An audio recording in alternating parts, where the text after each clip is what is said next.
trying to get a sense of where they're at in their journey and what they want to achieve in the future. They're still an autonomous, self-functioning adult who does want to make their own decisions in most cases. It's confronting. Yeah. When you see that decline in a parent and someone that you love. But it doesn't have to be. St Vincent's Care presents Navigating Aged Care, an original podcast series.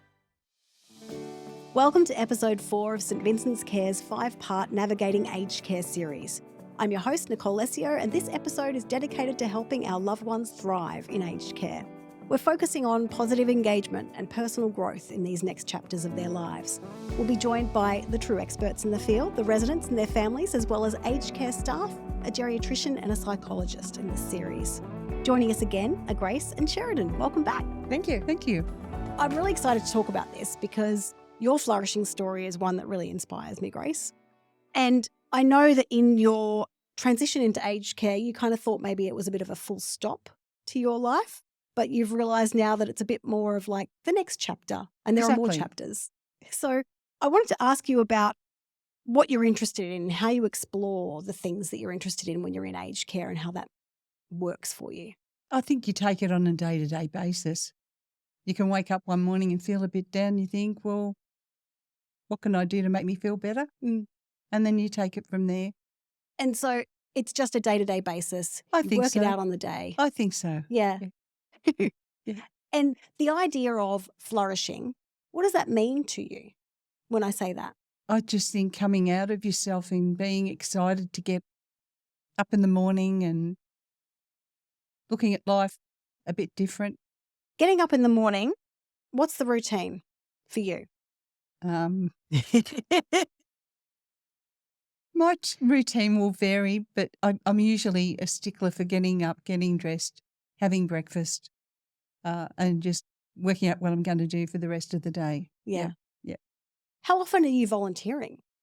4 days a week. 4 days a week? Yeah. What do you love about that? Everything. Yeah. I just love everything about it. Yeah. I look forward to it. Yeah. What's it like? What do you actually do with your day? Just greet people as they come in. Yeah.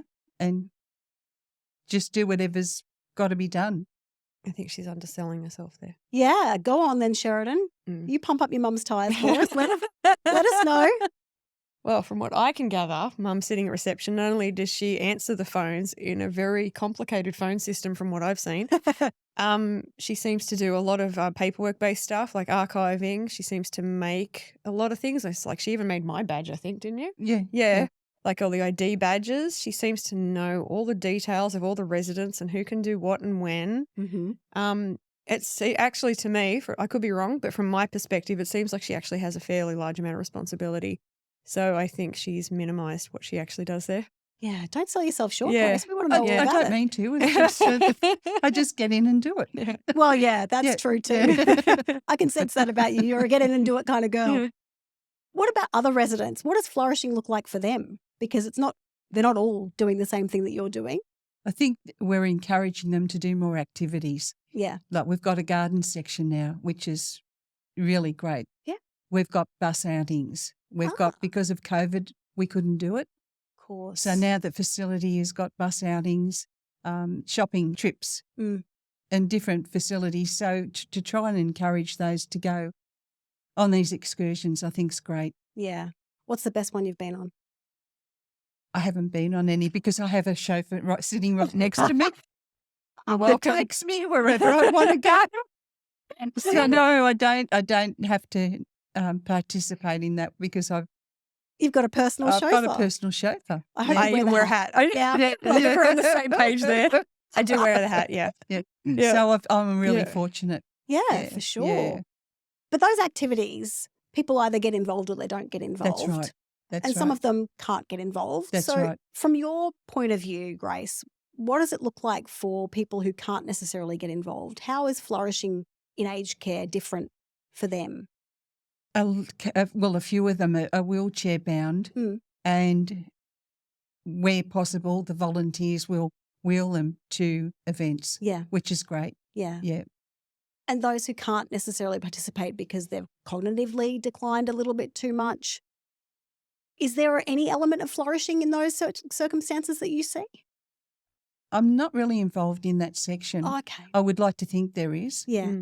Yeah. As a And volunteer, I think Sheridan, you I see think that? people like my daughter Yeah. is able to see that and give feedback and say this person would maybe need this or need that. Yeah. And which she does. Yeah. And then it can be passed on to those that can, help in that way. Yeah. And so then, Sheridan, I'll Yeah. ask you the same question. Yeah. What does flourishing look like for someone who doesn't necessarily have the ability to participate in the way that mum does? Well, yeah, from what I've seen, being mindful, I haven't been there a huge amount of time. Yeah, there's definitely there's a lot of things in place. Like their pastoral care there is incredible. There's a beautiful gentleman named Andreas who does pastoral, and I've interacted with him. So when I'm, say, doing the tea and coffee trolley, I might notice that a resident that the other day might have said, okay, they're not having a good place. And so I'll go and inform him and I'll let him know. And then I have seen him then go to their room and he has a chat with them and he'll take them out of their room and he might take them into the garden. They've got a cat, in-house cat that lives there, so they might let him play with the cat. They do. So yeah, I have seen other staff members, or I've even brought it to the attention of the RNs sometimes. So yeah, you definitely see that there is services within there designed to help these people, live the best possible life they can. Whatever that means to them, I don't know. Yeah. And that's the thing. It's different for all of us. Yeah, I mean, exactly. It is. no matter what stage of life we're in, Yeah, flourishing means different things at different times. Yeah. Flourishing for you, Yeah. Sheridan, Yeah. now that mum's not a caring responsibility, she gets to be a mum again. Yeah. What does that look like for you? I don't know. I think it's still adult. I don't think there is the month. I think we've kind of passed that. Now I think we have our moments, definitely, where mum saw me take my Ventolin puffer a minute ago and she panicked. She's like, oh, I'm like, I'm not dying, I'm fine. So I think that will always be there. Of But course. I think for me personally, it's the learning experience for me has become invaluable. As, with her and how we've changed and our dynamic, right through to now me being a volunteer and just interacting with these people, seeing how it all works and me moving forward into my future career and even my future life handling people. And it's just completely changed my perspective of the world around me. I was always very, very patient with elderly people anyway. I always liked being around them and things like that, but this has totally shifted the way I see everything. It is hard. Some days it's hard. Like there are certain wards, obviously, that I go into and you'll hear people calling out for their mum or calling out help and things like that. And it's hard. That bit's really, especially when it's new to you and you're not familiar with it, it can be confronting. Yeah.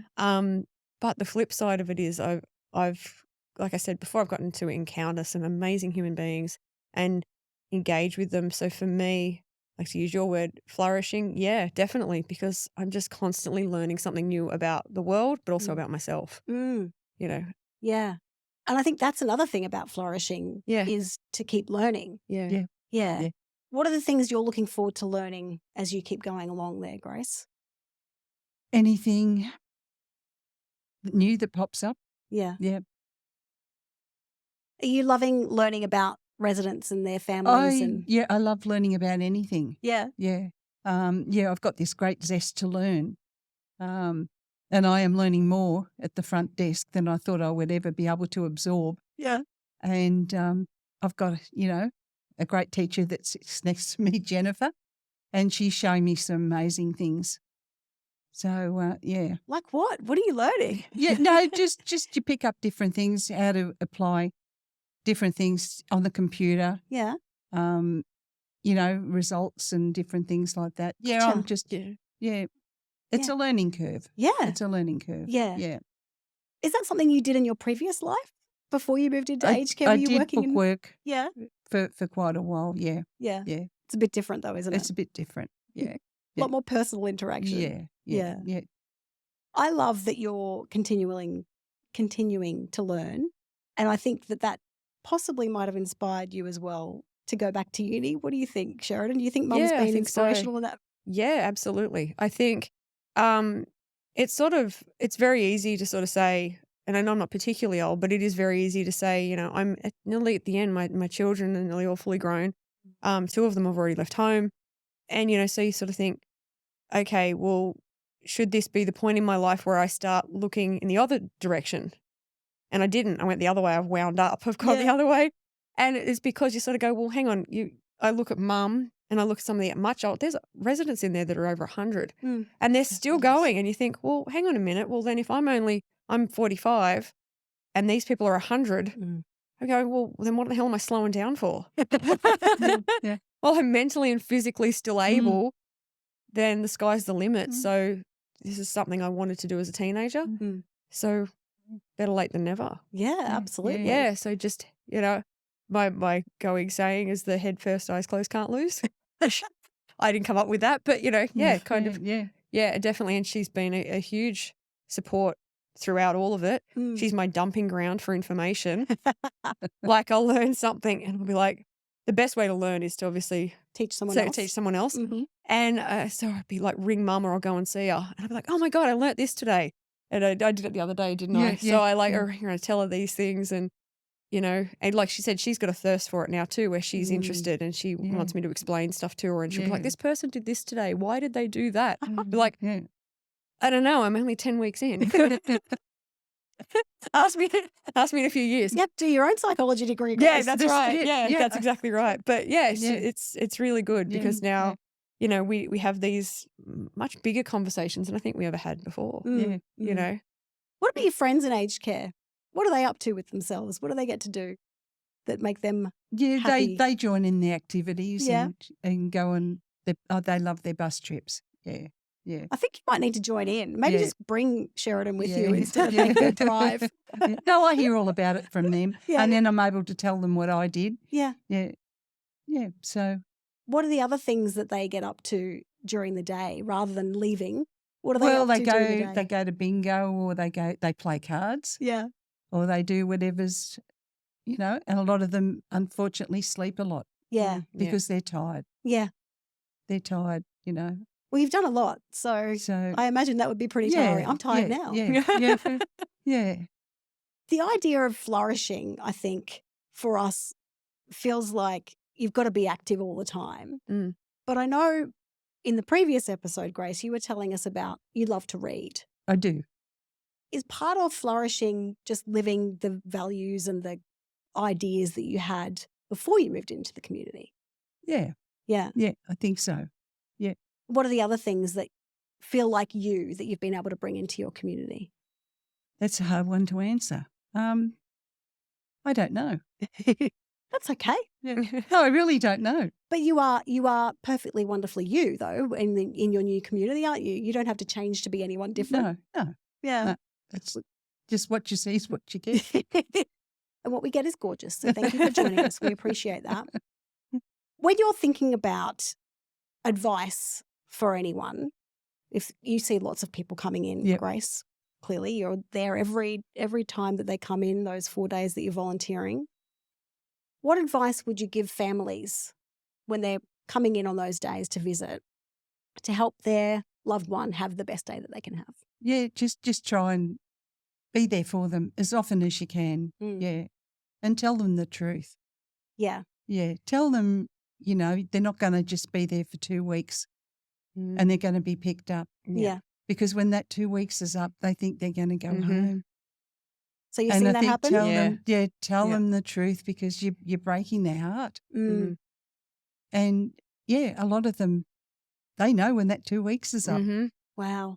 They do. Yeah. And so that's something that happens, isn't it? Yeah, it does. Yeah, wow. Yeah, I've actually had residents tell me that they're there because their house is being renovated and they're going home next week because that's what their families have told them. Oh. But I think it's hard to flourish under those circumstances. Oh, yeah. 100%. Yeah. Sorry, Grace. No, that's okay. Yeah.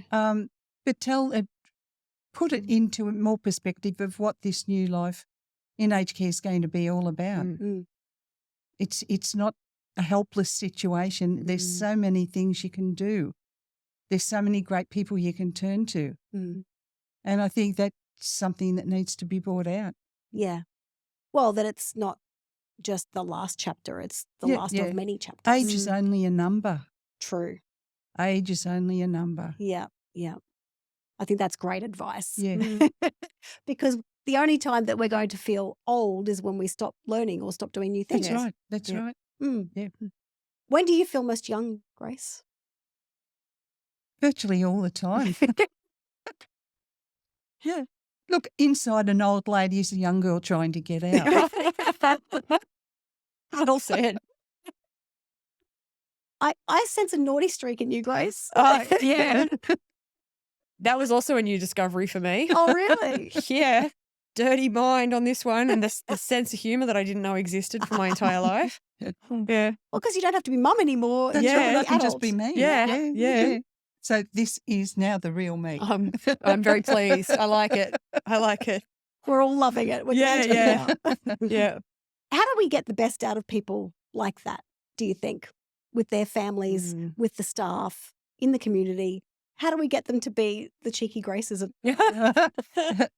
I think everybody's so individual. We've got to find that quirky little thing that they're hiding and bring it out. And you do that by talking to them. Yeah. So talk to them as often as you can. Making those connections and and having make those connections. Yeah. What's the thing that one of your fellow residents has told you that's been mind-blowing to you that they've done in their life, or that's really opened up a whole new conversation for you? We don't really get to discuss that much. Yeah. I think we're too busy sort of. That's a hard one to answer. You're going to have to edit this out. Definitely not. Great response, though. It's a hard one to answer because you've got no time. Yeah. No, it's not even that. It's just because everybody's so individual. Yeah. You can't really answer that in a broad spectrum. Mm-hmm. Yep. When your time is ready to go into aged care, Sheridan, you've clearly just got to roll across the road, which is wonderful. As long as they'll still have you, they've got your mum's example. I might have a reputation by then. They'll be like, nah, she's not coming in here. What are the things that you see mum do that you think, oh, I'm looking forward to that? I like the reception stuff that she does. I'm sort of the same way inclined in that I'm a people person, so I would like that a lot. I really like I've seen like the leisure girls that work there, leisure and lifestyle, are hilarious. They were running around the other day in like inflatable rabbit suits for Easter. So great. I really want a part of that. But as a resident doing that, I would like to be a part of that kind of thing where, you're getting to go around and just be a bit silly, run amok. That totally fits into my personality, Yeah. Yeah, so definitely stuff like that. I'm very arty, so I'm guessing like the art stuff.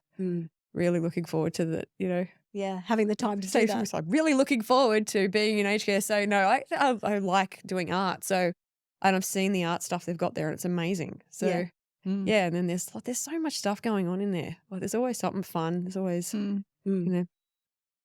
What about the people who don't partake of those particular activities, Grace? What is life like, do you think? I think it's sad. Yeah. I think it's very, very sad. And I think more's got to be done to maybe bring them out. I haven't figured out which way to do it or which way that I think Sheridan's going to be great in doing that because she can get around and see them more in their natural habitat. Yeah. And you're seeing them more as they really are, where I'm seeing people from a different point of view. Yeah. And we all have different relationships with each other as well. Yeah. So Exactly. it's not necessarily one person who might unlock that little secret to get the cheekiness and the playfulness that comes out. But I'm sure it's in everybody. You just got to tap into it.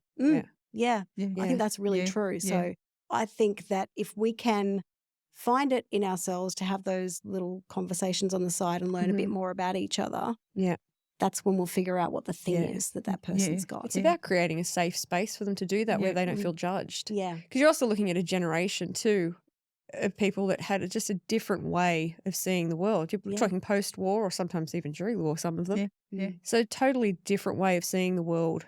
And, so they're going to be a little bit more stoic, a little bit more starchy in the way they think. So if you give them this safe space to almost let their inner child run a bit of amok, and know there's no judgment and know there's no criticism. I think that was a big key thing for you. Yeah. Was knowing that you could be and that it wouldn't change. Nothing was going to change my perspective, Mm-hmm. and that it didn't really matter what anyone else thinks. It only matters what she thinks. Yeah. You Yeah. know? And that even though there are routines and times that things happen, Yeah. that doesn't mean you have to conform to a particular way of being, does it, Grace? No, I just broke all the rules last night. I Do just tell. told them I'm going out for dinner tonight. As long as you tell people what you're doing and Yeah. how I went, I had a lovely time. Good for you. Yeah. Yeah. So, it's great. I love that depending on how you are, you're not fully restricted, Yeah. that you can go out. You're not just bound to the facility. And I think that's what frightens a lot of people. Yeah. Yeah. Yeah. That they're stuck in some way. And you're not.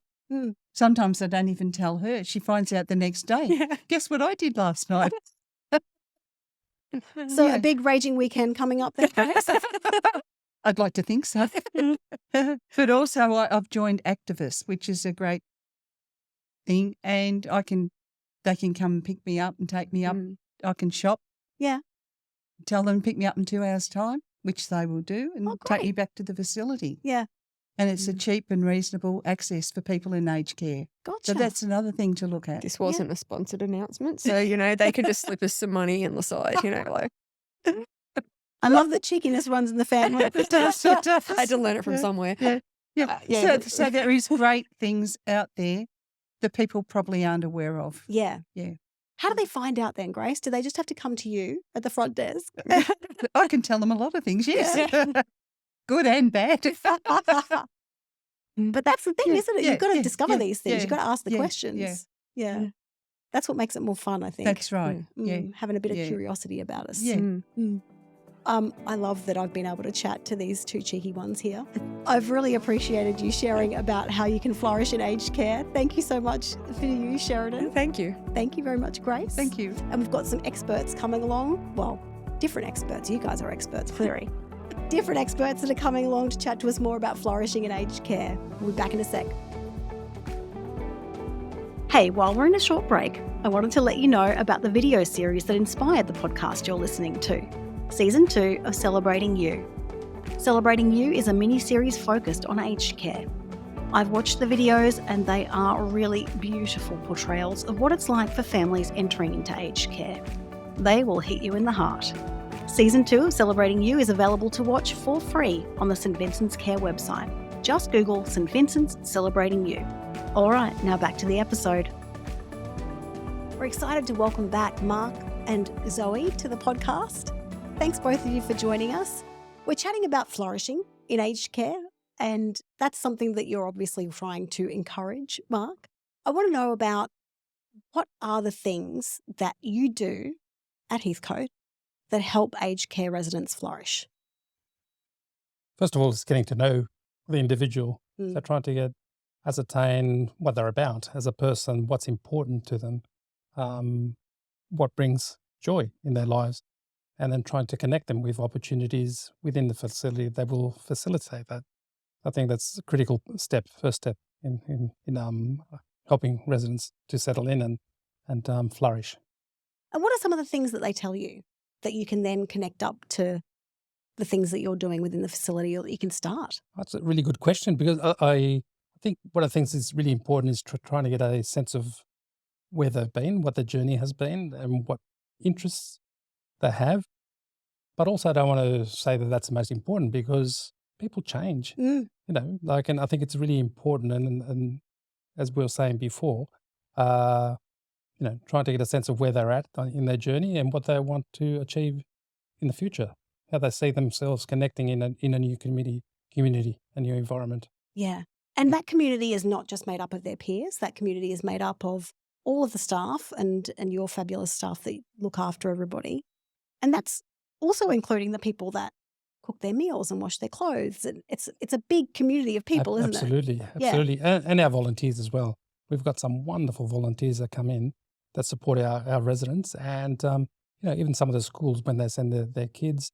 We've recently started a program where we've hooked up children in schools and becoming pen friends with some of our residents. Oh, and I think that's delightful. really it's in the early stages, and the plan is eventually when they develop a connection in the old-fashioned pen friend sort of way, we'll be able to introduce our residents to the new pen friends, which are school kids. Oh, that's magic. And I think that's really important, maintaining a connection not only with the people that are part of your community, so the new residents, the staff, other families, volunteers, but also maintaining and connecting with the wider community. Yeah, Mm. because Zoe, a community is not just a bunch of people that are the same age all the time, that are in the same stage of their life, is it?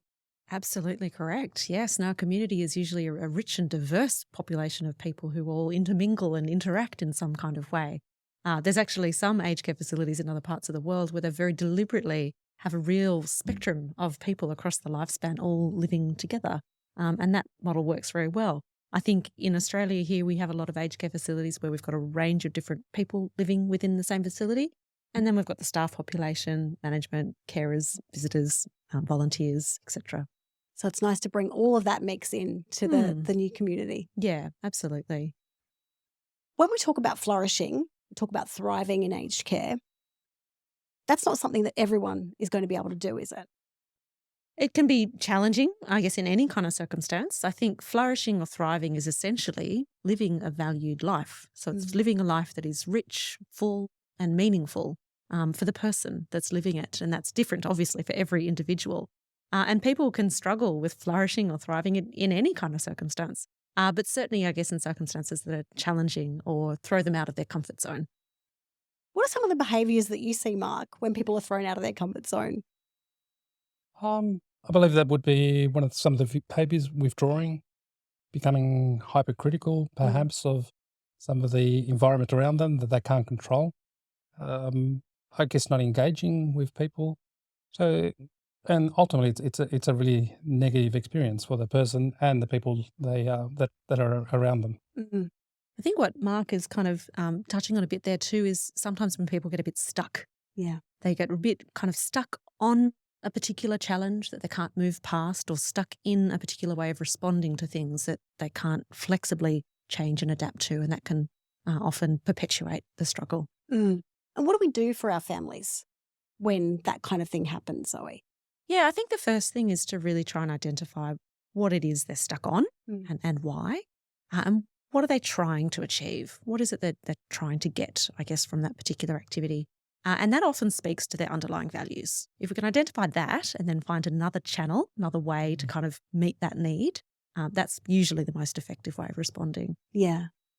Because flourishing is having agency as well, isn't it, Mark? So often aged care facilities take away a bit of a person's agency, as Grace was telling us in a different episode, that, not having to cook also meant not getting to cook necessarily, and not being able to, do the things that she was doing previously. How does that manifest in a I'm facility? glad you brought that up, because I think that's where I think in our previous episode we talked about taking charge of your life really and communicating what you want out of the experience. If cooking is really important, I think you need to communicate that. Yeah. So those opportunities are made available to you, and you can't leave it for others to guess what you're wanting. So I think you need to be active, engaged. And as I said before, I think it's critical that when you're coming into an aged care home, you see that as an opportunity to get the support you needed, and remember why you came into the home in the first place, but not be limited by that, not be defined by that. There are other opportunities that will open up, and if you're only receptive to that, I think you can absolutely thrive. Yeah. Because we might need those supports, but that doesn't take away from the person that we are. That's right. Yeah. How do we get to be a person when we don't communicate those things? So, if I'm not telling you that I love to cook, you're not going to know that you need me to get involved in something that is cooking related. But they might be telling their families and just having a little grumble to themselves. How do you make sure that you've got a voice in aged care? How do you then bring that up to get the result? And that's you a great question. I think that's where we talk about partnerships in care, where we bring the family, we bring the resident, and we bring all significant others, friends, and they contribute to form the whole picture of who the person is and what the interests were, and trying to work from that to either connect them with what's really important to them or open new opportunities to new possibilities. Yeah, like pen friends. Like pen friends, absolutely. And you were talking about gardening as well when we were off camera before. Mhm. Is that something that is new to your facility as well, that you've got a garden for everyone to be able to? Heathcote is quite fortunate. We're surrounded by the Royal National Park, so Oh, I think it's people so that live hard. around there appreciate nature and Yeah. gardens, and this is, if I can say, I think because it is a community, I suppose I like gardening too. Mm. You know, I'll put it out there. I enjoy gardens. I don't enjoy the process, but I enjoy the outcome. Like me, I like to look at it. I Yeah. don't want to have to do the thing. Absolutely. But because I open up and share, I am part of that community. Mm. I have been able to tap into residents that absolutely are passionate about gardens, and we connect at a very personal level. Yeah. And have a shared interest in gardening. Mm. So our gardens, as a result, have really thrived. And I guess that in a way that sort of parallels our relationships. Yeah. If you invest in something, well, gardening is like a relationship, isn't it? Mm. You make an effort and you'll see the beautiful results. It's like the perfect metaphor, isn't it? It is. Yeah. Zoe, when people move into aged care and they perhaps haven't necessarily been flourishing at home, is that transition really, really challenging to get into a space where you go, I've got those supports now. What else can I do? Yeah, look, it can be game changing actually if the reasons that they weren't flourishing at home was because of practical supports and because they didn't have a structure or they didn't have the right people around to kind of enable or facilitate their engagement. Moving into aged care can be a huge shift and change in pace in life, and you can start to see that person then start to flourish. It really depends, I guess, on what the reasons were for them not flourishing. Often we see, I guess, a transition into the later years of life, into retirement, pulling back from our kind of usual routines of daily care for family, for example. There's a lot of structure and routine with those things, and a lot of that comes from externally, from outside of ourselves. Yeah. And then suddenly you have a person who doesn't have that external routine anymore, and that all needs to be internally driven. Now, obviously different personality styles. Some people are great at doing that, and other people really struggle. Some people might have been good at doing it before, but maybe with cognitive changes, it becomes more difficult. Yeah. So it really is about identifying what some of the reasons for that difficulty were and then addressing those. I think the other thing that I wanted to pick up from what Mark said is just around that process of people telling us what they want when they move into aged care. I think that's such a wonderful thing to recognise that. And yes, I agree that, sometimes you do have to ask. I think often, and I hear this from families and residents as well, there's a sense of, I don't want to be too demanding. Mm-hmm.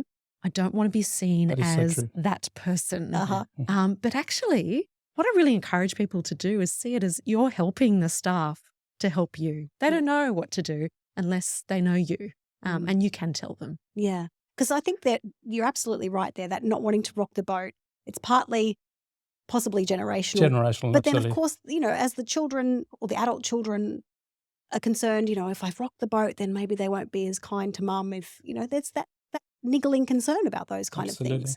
How do they come to you with those kind of ideas and issues that they might be having, Mark? How does that work? I think it goes back to the relationship. Yeah. I think if you set that in the beginning and your expectations and you've discussed that with your with the person coming in, I think you're very clear about what you're wanting out of the experience, and it's easy to build on that. It's not an issue. It really isn't an issue once you have established those relationships, that connection. But can I add, also thriving also sometimes means sort of taking control. There's another saying, I think it might be a Montessori, where they say, the more you do for me, the more you take away. So really, it says to you that, if you come into an aged care home, it's really important for you to be engaged, because you can become very deconditioned and withdrawn if you let other people just do things for you. So the more you do for me, the more you take away from. Yeah.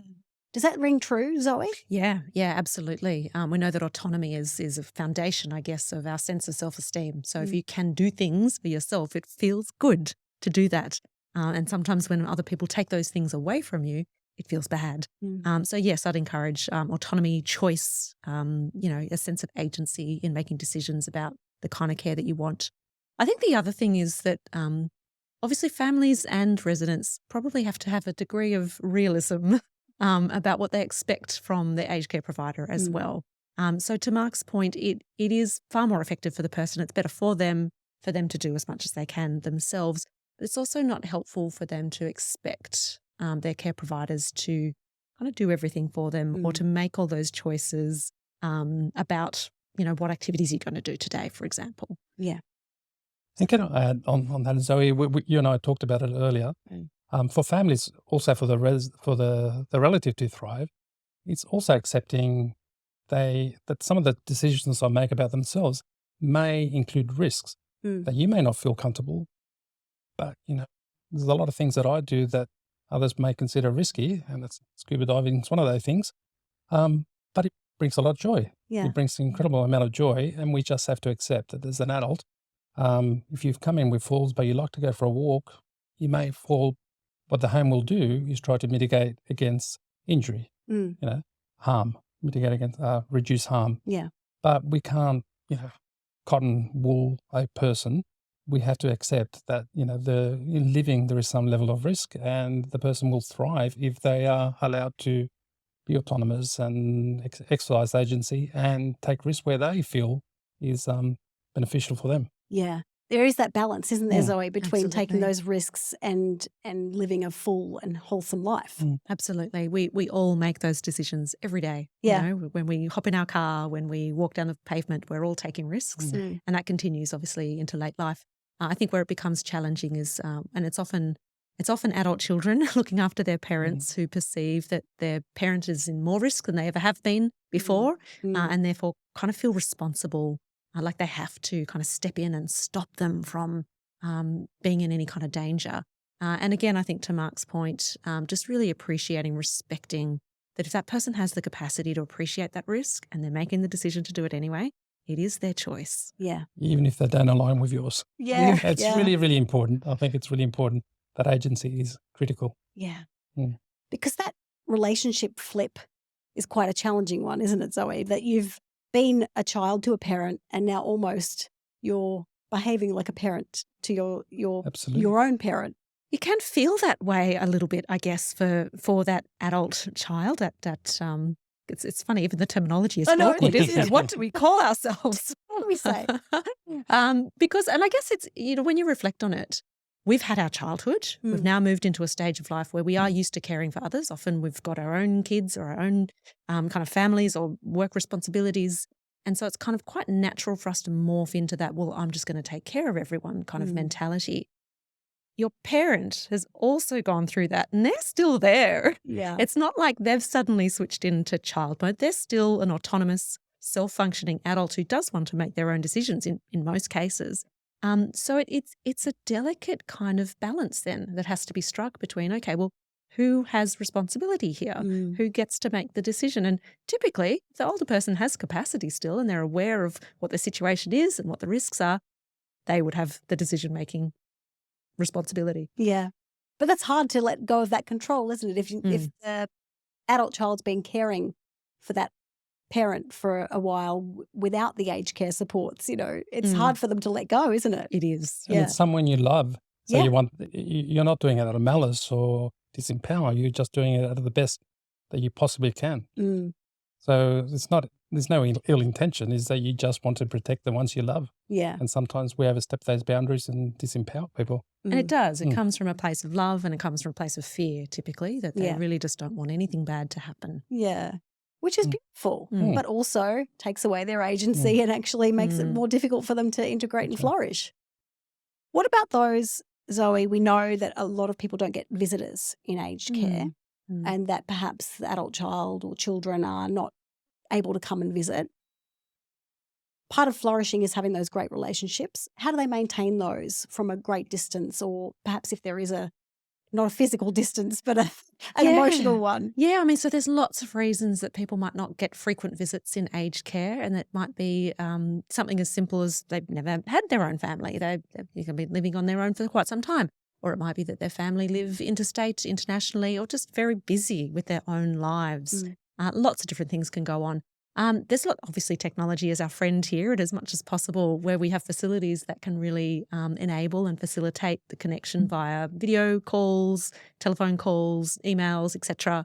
That's fantastic. A lot of facilities will also have a volunteer visiting program where they'll have people from the community who do have the time and do have the space to come and spend some time with people, do come in. There's obviously the internal communities of other residents, staff members, groups, the program, the program of diversional activities, etc. So there's different ways of building a community to sometimes compensate for family that might not be able to or available to come and visit. Yeah. And that's something that you thrive on doing, isn't it, Mark? Absolutely. Can I also add that sometimes families don't come because they do find it difficult to connect with a person that is no longer the parent that they knew because they are entering advanced dementia. Yeah. And that's where talking to the home, talking to staff, they can help you facilitate that relationship and connecting in ways that are still meaningful. But if you're finding it difficult, I think it's really, again, goes back to that relationship stuff where we maintain communication open. I think that's a wonderful tip, though, that's an experience that you guys have every day, that you are with the residents who are having those cognitive declines, perhaps. Particularly dementia, I think we're a little bit afraid of it, aren't we? Oh, absolutely. Yeah. It can be scary. Yeah. So then confronting. not coming to visit is something that is just a bit easier than having to It's confronting. It's confronting. Yeah. When you see that decline in a parent and someone that you love. But it doesn't have to be. I'm saying that with the right support, you can still get an incredible, bring a lot of joy to your relative, to your loved one, and still have a really meaningful, joyous relationship. Maintain that. It's just a different one, isn't it, It's Zoe? different. Yeah. Sometimes it's about doing things differently. Yeah, communicating in a different way. I know in an earlier episode you mentioned memory boxes, and I heard Grace talking earlier about the photographs that she's got in her room, and I think there's obviously other ways that we stay connected with our family even when they're not physically present. So having some of those memory aids, having the photo albums, the photos, those memory boxes there to kind of remind those persons that even though this person is not physically in the room with me, the relationship and the connection is still there. Yeah. But that difficulty of the relationship changing, I think that often there's that idea that this person isn't the person that I knew. We're all changing, though, all the time, aren't we, Zoe? It's not necessarily just because of dementia. We're all becoming different people constantly. Always. In different circumstances, we become different versions of ourselves to suit the circumstances. That's true too. Part of just being a normal person. Yeah, absolutely. I guess what a lot of people are really getting at when they talk about caring for a loved one with dementia, kind of not being the same person, is that even when they're with the person, the person's way of relating to them is different. They might not recognise them. They might not kind of laugh at their jokes the same way that they used to. They might forget some of those important shared memories that they have. And so it becomes a real challenge for those people who kind of feel like, well, what is our relationship now based on? I completely agree that relationships do change over time. Quite sure what I want to say with that one. They just do. They do. They do.